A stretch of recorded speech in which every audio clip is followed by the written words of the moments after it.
This is the second video in the series Jordan Peterson Made Easy, looking at his book 12 Rules for Life. The previous video in this series deals with the first section of the book, the dust cover and the foreword. And now here is a second section of the book, a so-called overture. It's called an overture, this time written by Peterson himself. And after that, we get on to chapter 1. Below, I will leave the link to the first video in this series with an explanation about why I'm doing this. But basically, I'm doing this to help bring Peterson's work to a wider audience, as if he needs that. He's a very big seller already, as you probably know. So let's keep opening remarks to a minimum and get started. From the overture, we hear that Peterson's view of life is that life is a battle between order and chaos. Well, okay, that's a big thing to say. It needs unpacking. What is he driving at? So please allow me some slack here, as in all the videos in this series. Allow me some license to improvise on what Peterson has written. And I have to improvise in order to unpack what he's driving at.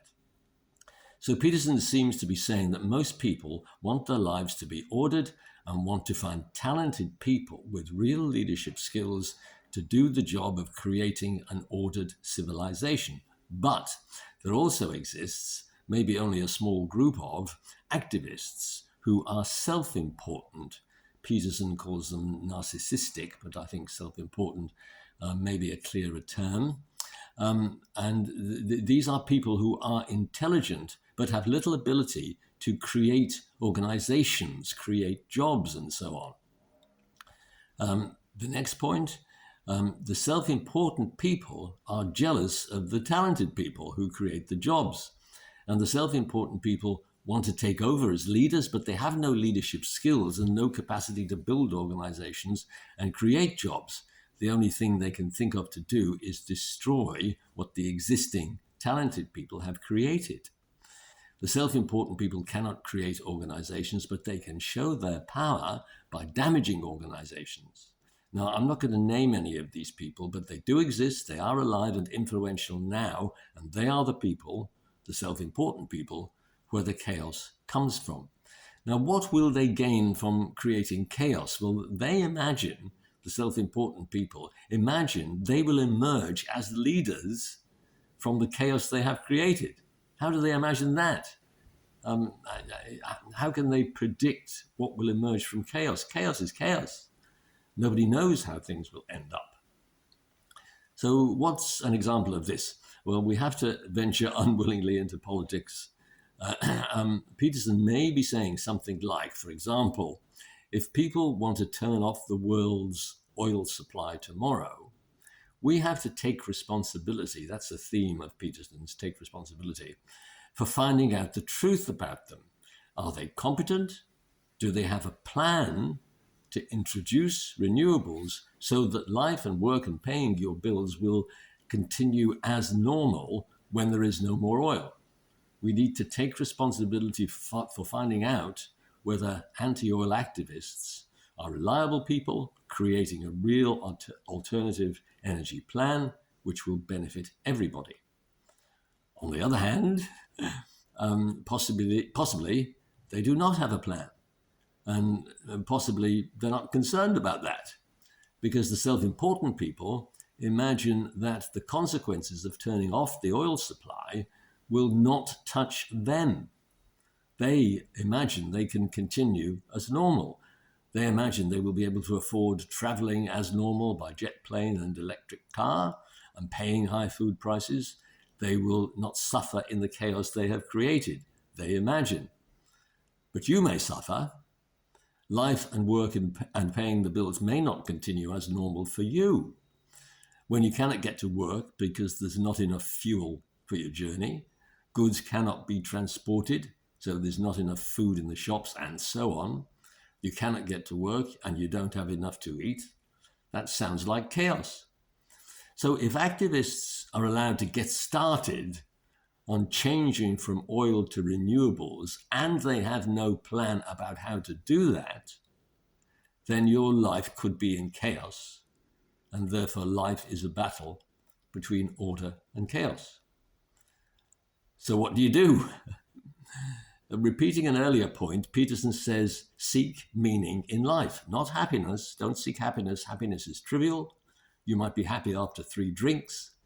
If you experience something awful in life, that happiness disappears.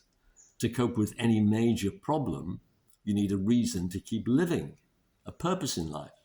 If you have a purpose, then something awful happening does not take that purpose away. That purpose gives meaning to your life, and that meaning continues despite big difficulties coming into your life. When you have meaning in your life, that helps you to get through the chaos. If the self-important people do not have a plan for what to do after oil is stopped, they will create chaos, or they could create chaos, unless you grasp your purpose in life. For example, to tell the truth and say what will happen if oil is stopped without a plan as to how to go about that change. Take responsibility to act against the self-important people. So continuing with the example of your purpose in life being, for example, to pursue truth, let's move from politics to an example from everyday life, Let's imagine a situation at work, at some meeting or other. You might have to say politely something like, the reason we have so much sickness absence from our workplace is we have employed people who cannot do the job. Although be careful how you say such things and how often you say them. You don't want to get sacked for being anti-woke. Or you might, in your social life, you might have to say something like, we cannot call that person racist because we do not know them. If we're going to accuse people of a serious act of prejudice, we need good reason to do that. In other words, we need to be closely acquainted with that person and what that person is doing over a period of time. We must not jump to conclusions. We must not draw big conclusions about people from a very small amount of knowledge about them.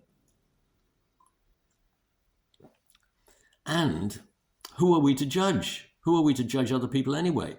We may be the kettle calling the pot black. Now, concluding, maybe everyone around you sees the world as a simple place, looking only at what is happening on the surface of life, just saying the politically correct things, the woke things, and all will be well. On the other hand, maybe you see no meaning in that. Maybe you think that life is difficult and needs a closer look. Let's find out the truth about life, you might be saying to yourself. For example, who is lying to us? Politicians, maybe, including the politicians you like. Mainstream media, maybe. Managers and staff, maybe, giving bogus reasons for inefficiencies and mistakes. Are these people lying to us? When you start looking deeper than the surface features of what is politically correct or what is woke, and what politically correct people and woke people are saying, the world can seem chaotic. And according to Peterson, you would be correct, it is chaotic. How do you deal with chaos? Peterson says, decide on some rules to live by and stick to them. The first rule, stand up straight with your shoulders back. We will unpack that in the next video. If you want a further video on Peterson's book, Chapter 1, Rule 1, stand up straight with your shoulders back, please say so in the comments below. And I've put a takeaway written below. If you'd like to read something along the same lines as Peterson, but in simpler style, you might try my book, Men Fall in Love and Women Make Plans. And the UK link to my book is given below. Otherwise, just type Men Fall in Love and Women Make Plans by Anthony Mersey into the Amazon search and it will come up. You have to type in the author name as well as the title. And below I'll put the link to the first video in this series with explanation about why I'm doing this. Okay, thanks for watching.